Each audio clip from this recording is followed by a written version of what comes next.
Welcome to Royal News Updates. Hello Royal folks, good to see you all here again. This is your regular dose of Royal News and Analysis. Before we move on to any further details, I really love to thank you all for enormous love and support. And in case you haven't subscribed yet, what are you waiting for, guys? Hit that subscribe button now and don't forget to press that bell icon. One of the lesser known facts about the disintegration of King Charles and Diana, Princess of Wales' marriage was that the financial settlement nearly left him broke.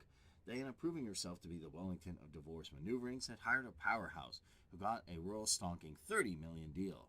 However, stumping up that much left Charles without a bean and even forced him to borrow some dosh from his mumsy, maybe the cost of Penuta bulbs, Punisi CDs, and Camilla's nightly slathering of pond cream really added up. Money problems, such as they are, proving to be an ongoing pesky problem in royal life, like Hunt saboteurs and Princess Markle of Kent turning up and wanting lunch.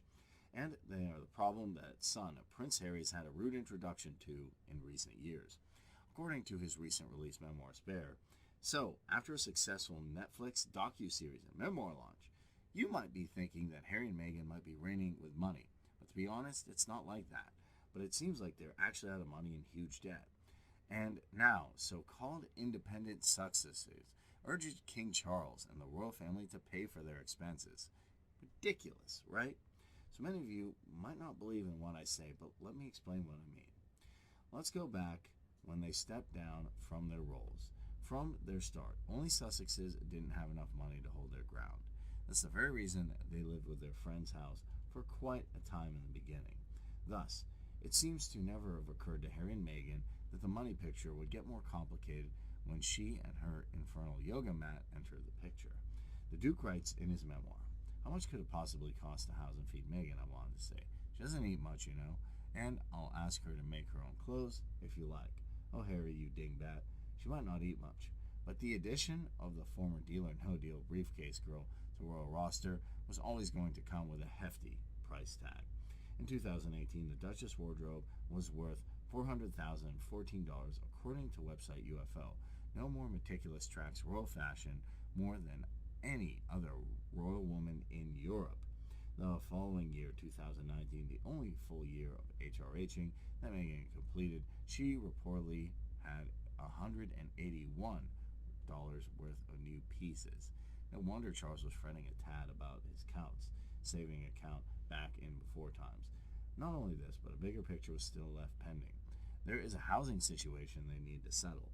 When he and Meghan bought their $20 million Montecito estate in 2020, he got no idea it's going to be so difficult.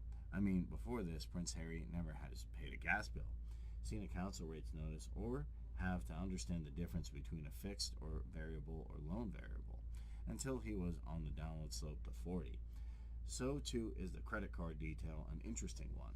Who did they expect should be buying them beige soft furnishings and some errands coffee table books?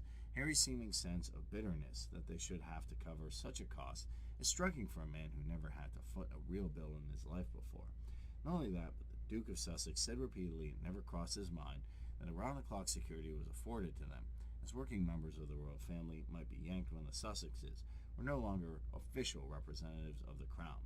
Of course, they are now well and truly in the black these days, with their reported $200 million odd worth of deals with Netflix, Spotify, and Penguin Random House, and Spare selling like hotcakes.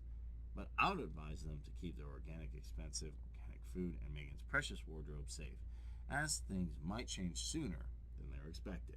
So what do you guys think about this news? You think Harry and Meghan will soon run out of money?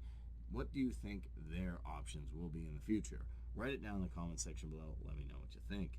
Until then, I guess we'll just have to wait and see if things turn out to be something after all. Also, if you never want to miss any of my sizzling royal updates like this, Subscribe to our press that channel. bell icon. It's as simple as that. So until next time, hasta la vista.